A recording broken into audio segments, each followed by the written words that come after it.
नमस्कार। Day to day news Bharat के news room में मैं गगनदीप नारंग आपका स्वागत करता हूं। हम पत्रकारिता करेंगे निष्पक्षता के संग और साथ ही साथ पत्रकारिता होगी पूरी निर्भीकता से। हम वादा करते हैं कि हमारा कोई भी पत्रकार आपसे किसी भी तरह का उपहार या फिर विज्ञापन स्वीकार नहीं करेगा। हम आवाज बनेंगे दबे कुचले लोगों की। हमारा कोई भी पत्रकार नहीं करेगा किसी तरीके से भी ब्लैकमेलिंग, और साथ ही ना ही हम खबर चलाएंगे उन लोगों की जो लोगों को गुमराह करते हों या फिर धोखे में डालते हों। और साथ ही साथ हम पूरी कोशिश करेंगे आपकी नजरों के बीच लोकतंत्र के इस चौथे स्तंभ की गरिमा को नए तरीके से स्थापित करने की। अब बात खबर की।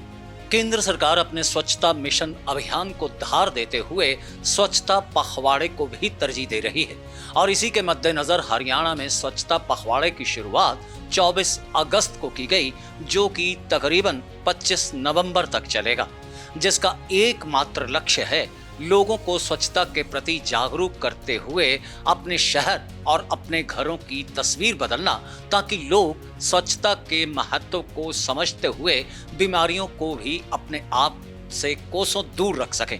बहरहाल अंबाला से देखिए यह रिपोर्ट। तस्वीरें अंबाला शहर की हैं, जहां लगे हुए गंदगी के अंबार लोगों के लिए जीना मुहाल किए हुए थे, तो वहीं शहर की सूरत भी बेहद बिगड़ती जा रही थी। अब स्वच्छ भारत के सपने और साथ ही साथ स्वच्छता पखवाड़े के चलते अंबाला शहर के नगर निगम कमिश्नर अपने पूरे लाव लश्कर के साथ अंबाला अमृतसर नेशनल हाईवे पर निकले और स्वच्छता के अभियान को अंजाम दिया। इस मौके जहां गंदगी के अंबार को साफ किए जाने का काम उनकी देख रेख में हुआ, तो दूसरी तरफ नेशनल हाईवे के किनारे बने अवैध खोखों को हटाने का काम भी उनके दिशा निर्देश पर किया गया।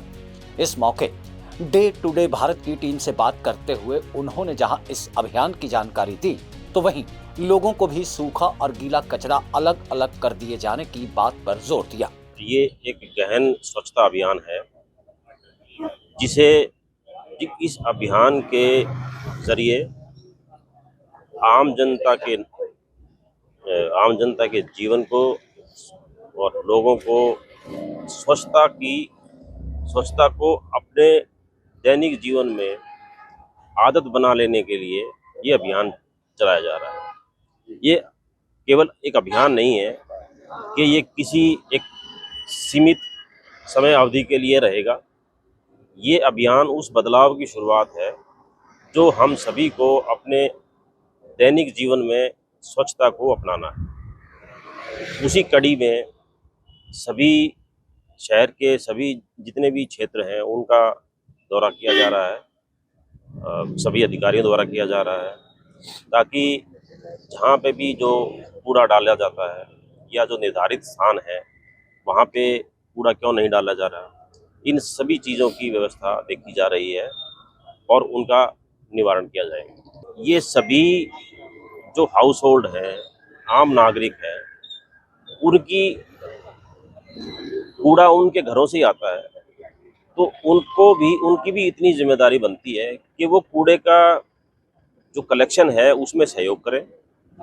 कूड़े को अपने घर से ही अलग अलग करके गीला, सूखा और दूसरा जो रिसाइकल नहीं हो सकता है, वो 2-3 कंपोनेंट है, वो सारा कूड़ा अलग अलग करके और फिर वो डोर टू डोर की गाड़ी आती है उसमें दें, ताकि उसका सही तरीके से निस्तारण हो सके।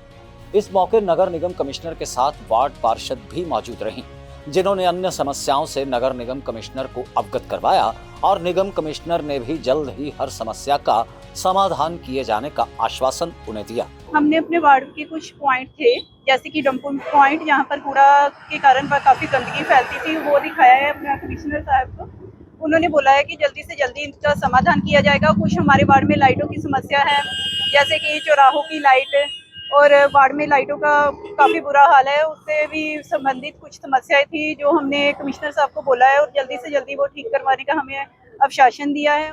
Day to day Bharat news के लिए अंबाला से रावत विज की रिपोर्ट। स्वच्छता अभियान का एकमात्र लक्ष्य है लोगों को स्वच्छता के प्रति जागरूक करते हुए कूड़े और कचरे का सही ढंग से निस्तारण करना। बहरहाल ये तो थी खबर। देश और दुनिया की बाकी खबरों पर अपनी नजर बनाए रखने के लिए और साथ ही साथ आप अपनी राय हम तक पहुंचाने के लिए हमें फॉलो भी करते रहें और साथ ही साथ शेयर भी करते रहें और देखते रहें day to day news Bharat.